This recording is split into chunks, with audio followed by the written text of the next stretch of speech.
maayong buntag. Good morning everyone. Welcome again sa akong video. And today, it's October 30, 2024. So, it's a special day kay it's a birthday sa akong papa, no? Ika 70th birthday niya. And karon wala na iko'y photoshoot, walay wedding. So, I'm going to Talakag, Bukidnon. So mato Talakag kay na ako'y sundoon, akong igagaw kay tabangan. Tabang sila sa preparation dito sa birthday ni Papa, ika 70th birthday. And shout out din, no? Nagpa shout out sa ako last time na comment. Itong first video na ako si Sir Rexon, si Sir Chongla. Sir, shout out diha sa imo, no? So hope na you're doing good. Maayo ang takaw nimo karong adlaw. And nakakasama yung panglawas, and regards din sa imong wife, and shout out din sa akong mga igala din diya, no? mga buutan nga mga suppliers, sa itong pinakabanggitan nga host si Sir Edan Fuentes. Sir, kita-kitso niya, sir. And sa kay Sir Ken Artistry, hopefully nga naamoy mga clients, no? More clients to come. Si Sir Kuanda yun, si Sir Angelo, DJ Angelo. Sir, hopefully napod kay client, no? And kang kuan pod, kinsa pa si atong coordinator si Ma'am Rochelle. Kinsa pa, sorry, no, kung di na ako madumduman tanan ang iyong mga pangalan. And mention po na ako, no, si Sir Guking, Sir George Christopher Guking. Sir Bira George, good morning diha sa imo, no? Good morning sa inyo tanan. And especially kang Ma'am Nov, no, Gaw. Salamat din kayo, Ma'am Nov, for initiating anong group, gather ka ng mga group nga group of suppliers para tabang mo sa ating biktima. So thank you kayo, Ma'am Nov. And by the way, si Ma'am Nov is ila rapod mi sa chat rapod nga igagaw di ay mi sa Pimentel Skin side. And again, Ma'am Nov, thank you kayo, and God bless sa imo, no, sa inyo, sa imong mga family. And sa uban nga mga suppliers, no, sorry kung wala ko na mention yung name, comment na lang sa ubos. I hope and praying maayo ang atong lakaw sa atong business, no, business as usual. And again, later on pagkita na ako sa inyo, no, man lang small preparation sa birthday sa akong papa. And uban ko okay, umanan to kamo mura taga-umanan niya mangampanya. Okay, so see you again later, guys. So padulong ko sa Talakag kay latay sundoon. And have a good day, and ciao for now.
nanata no sa Agyaban Bridge.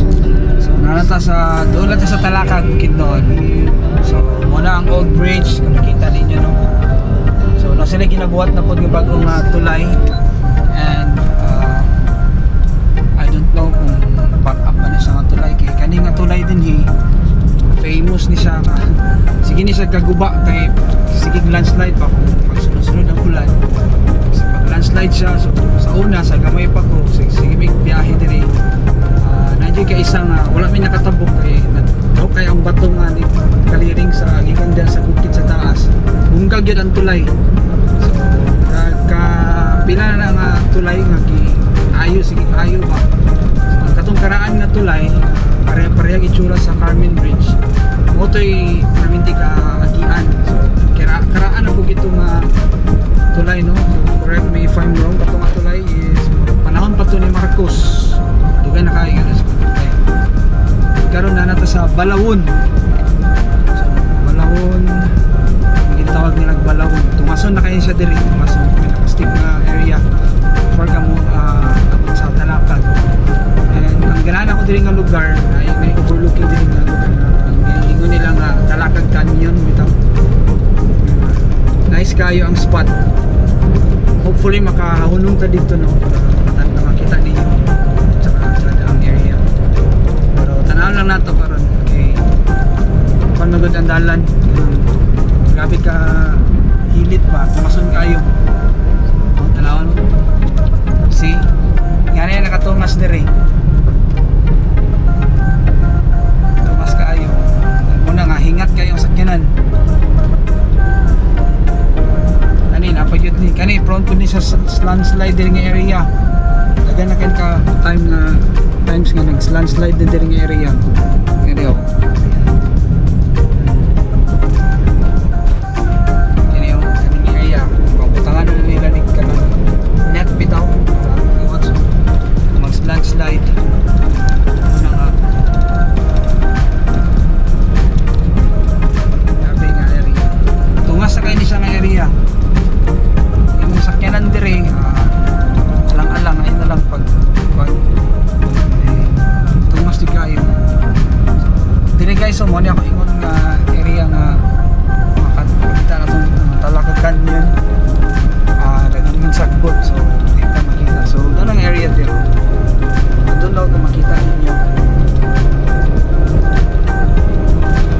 wala ta sa Talakag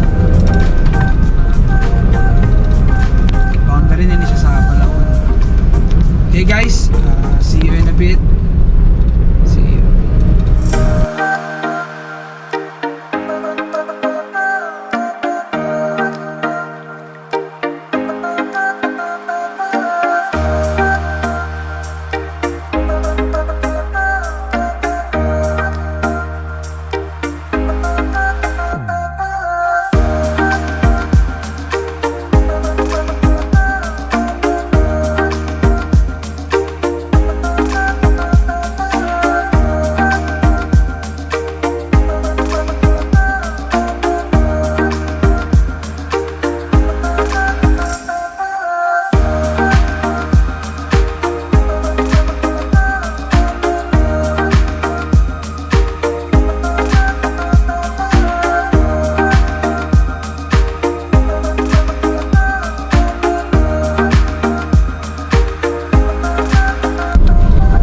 Hello again guys, so nanataron sa Talakag no.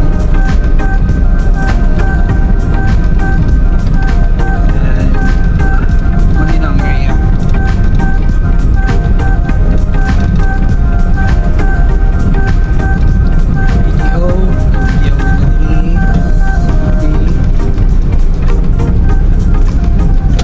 Okay, so shortcut ta kay nakoy hapitan sa akong gagawin ko mula ako sa day.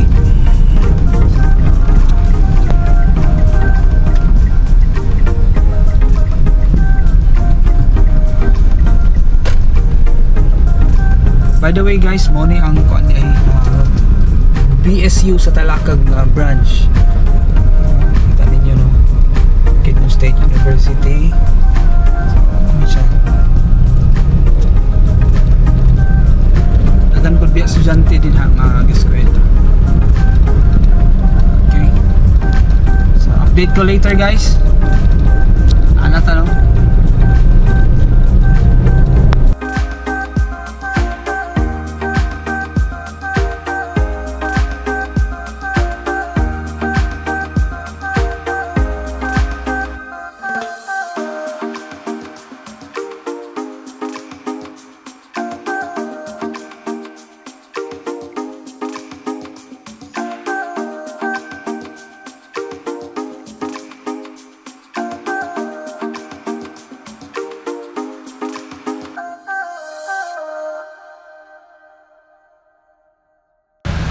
Morning guys.